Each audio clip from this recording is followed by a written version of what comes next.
तर कधीतरी अशी मिक्स कडधान्याची रस्सा भाजी करून बघा. मस्त मिक्स कडधान्य रात्रभर भिजून घेतले आहेत, मोड न काढता.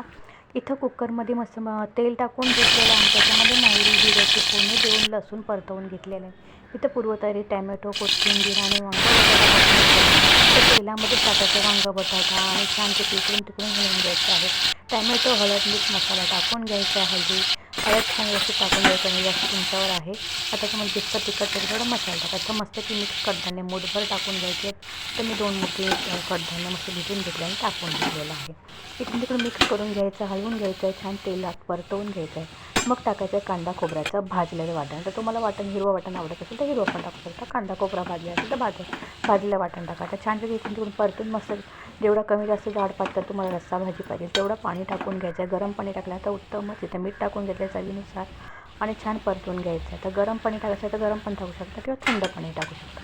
कोथिंबीर वरून टाकायची, छानपैकी पेरायची, छानपैकी अशी कोथिंबीर टाकायची आणि पाणी टाकून छान मस्त दणदणून उकळी काढून द्यायची. आता मी कुकरला शिट्टी न लावता मस्त की अशीच उकळी काढून घेतलेली आहे आणि शिजलं जातं झटपट. असं काही नाही, 10-15 मिनटात छान शिजतं. तुम्ही कुकरला 4-5 शिट्ट्या देऊन मस्त ही कडधान्य शिजू शकता. पण माझं असंच मी करते भाजी.